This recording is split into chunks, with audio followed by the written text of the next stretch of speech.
الحمدللہ نحمدہ ونستعینہ ونستغفرہ ونؤمن بہ ونتوکل علیہ ونعوذ باللہ من شرور انفسنا ومن سیئات اعمالنا من یهده اللہ فلا مضل له ومن یضللہ فلا ہادی له ونشهد ان لا الہ الا اللہ وحدہ لا شریک له ونشهد ان محمدا عبدہ ورسولہ اما بعد فاعوذ باللہ من الشیطان الرجیم بسم اللہ الرحمن الرحیم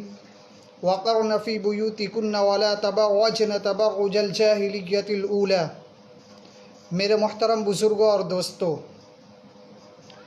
آج میری تقریر کا عنوان ہے عورت اور پردہ۔ حضرات،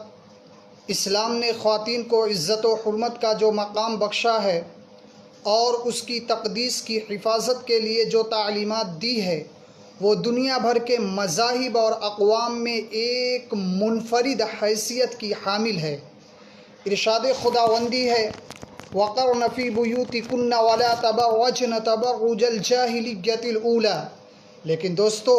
آج کا ماحول بالکل برخلاف ہے۔ جہاں قرآن کریم نے وَقَرْنَ فِي بُيُوتِكُنَّ کہا، وہیں پر آج کے معاشرے نے عفت و عصمت کے بجائے اخلاق باختگی اور حیا سوجی کا کھلم کھلا اعلان کر دیا۔ لیکن دوستو، جب مذہب اسلام کے روشن ستاروں سے کفر و الحاد، ظلم و جہالت کے بادل چھٹے، بے غیرتی اور بے حیائی کی تاریکیاں ختم ہوئی، قرآن پاک کے عدل و انصاف سے باطل کے لہراتے جھنڈے گر پڑے، مظلوموں اور بے کسوں کو مساوات و برابری کا درجہ ملا، اور خاص طور پر ان عورتوں تو ظلم و ستم کی چکی میں پس رہی تھی، مصائب و آلام کے پہاڑ ان پہ توڑے جا رہے تھے، مذہب اسلام نے ان کو ذلت و رسوائی کے غار سے نکال کر بلندی پر پہنچایا۔ ظہور اسلام سے لے کر صدیوں تک مسلمان عورتوں کی بڑائی کے گیت گائے جاتے رہے۔ اگر تاریخ کے اوراق کھولے جائے تو غیر مسلم عورتوں پر مسلمان عورتوں کی فضیلت اور برتری دکھائی دے گی،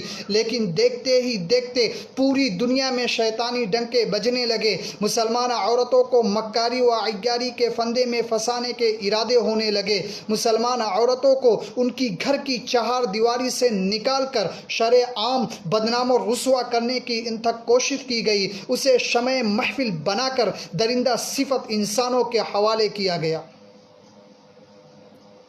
حضرات، قوم کی تباہی و بربادی کے لیے سینما اور ٹیلی ویژن کافی تھے، مگر یورپ اقوام اور دشمنان اسلام نے مذہب اسلام کو اور مسلمانوں کے معاشرے کو بد سے بدتر بنانے کے لیے، تباہی و بربادی کے غار میں دھکا دینے کے لیے بے پردگی کا درس دیا، اور مغربی تہذیب کے اس آواز پر خواتین حضرات نے لبیک کہا اور شریعت مطہرہ کے اہم اور عظیم حکم کو پس پشت ڈال کر بے پردہ گھومنے لگی۔ حالانکہ اسلام دشمن طاقتیں یورپ اور امریکہ پردہ کے خلاف نعرہ بلند کرے تو ہمیں اس پر کوئی تعجب و حیرانی نہیں، اس لیے کہ اسلامی تعلیمات کو برا کہنا ان کا شیوا بن چکا ہے۔ مگر افسوس صد افسوس، آج ہماری قوم کے اکثر لوگ جو مسلمان ہونے کا دعویٰ کرتے ہیں اور محمد عربی صلی اللہ علیہ وسلم کے امتی کہلاتے ہیں، وہ بھی اسی ذہنی غلامی کے شکار ہیں۔ ایسے ماحول میں، ایسے معاشرے میں ہم پر یہ ذمہ داری عائد ہوتی ہے کہ ہم اپنے گھر کی خواتین کو پردے کے احکام کو بتلائے، ان کو عریانیت اور ننگے پن کے معاشرے سے دور رکھے۔ اگر آج ہم نے انہیں اسلامی قوانین نہیں بتلایا اور اسلامی قوانین نہیں سکھایا، انہیں اسکرپٹ اور بے حیا ماحول میں پھنسنے دیا، تو کل قیامت کے دن خدا کے گرفت سے نہ بچ سکیں گے۔ وما علینا الا البلاغ۔